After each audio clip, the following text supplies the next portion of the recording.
आज किसी जिज्ञासु ने कल मुझसे प्रश्न किया था कि गुरुजी कुछ श्राद्ध के बारे में कोई प्रकाश डालिए। श्राद्ध कब से शुरू हुए हैं? सबसे पहले श्राद्ध किसने किया था? कहते हैं श्राद्ध को पहले समझे, श्राद्ध है क्या? बोले श्रद्धया इदम श्राद्धम। कहते हैं कोई भी कार्य श्रद्धा से किया गया हो वही श्राद्ध है। जो भी कार्य हम श्रद्धा से करते हैं, और पितरों के निमित्त तो श्रद्धा रखनी पड़े, अपने आप ही भाव आ जाता है एक श्रद्धा का। जब हम पितरों के लिए कोई कार्य करते हैं तो मन में एकदम से भाव आ जाता है, श्रद्धा अपने आप ही आ जाती है।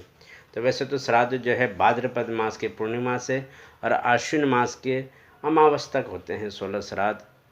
लेकिन कहते हैं सब वैसे श्राद्ध तो त्रेतायुग में भी दिए गए हैं।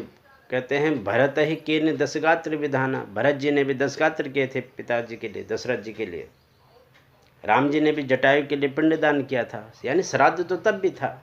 और राम जी ने फिर गया जी में जाके भी पिंडदान किए, उसका महत्व भी मैं आपको बताऊंगा, गया श्राद्ध का भी।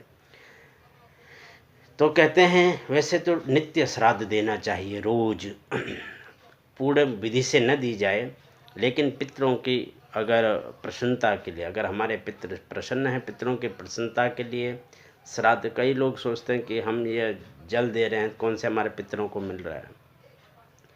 भाई अगर हम किसी पेड़ की जड़ में पानी चढ़ाते हैं तो एकदम से पत्तों तक तो पहुंचता नहीं है, जड़ में चढ़ाते हैं ना, पत्तों पे तो एकदम धीरे धीरे धीरे करके पहुंचता है। इसीलिए ये धरती आकाश भी एक है, 5 तत्व हैं, 5 तत्वों से ही सारे जगत का ढांचा बना, इसलिए 5 तत्वों से एक दूसरा जुड़ा हुआ है। जैसे पेड़ से डानियाँ पत्ते जुड़े हुए हैं, इसी प्रकार आकाश पाताल सबसे जुड़ा हुआ है, आपस में जुड़े हुए हैं। तो अगर हम अब यहाँ जल डालते हैं तो अवश्य है हमारे श्रद्धा होनी चाहिए, श्रद्धा से हम जो भी कार्य करते हैं उसका फल अवश्य मिलता है।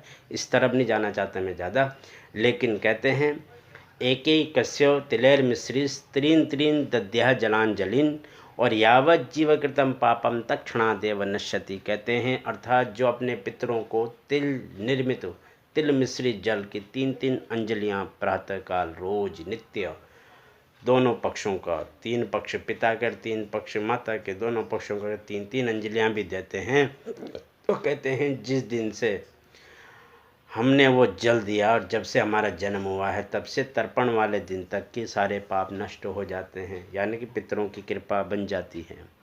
इसलिए बोलते हैं रोज़ श्राद्ध देना चाहिए, जल ही दे दो कम से कम। श्राद्ध की पूरी प्रक्रिया नहीं कर सकते तो जलांजलि तो हम दे ही सकते हैं।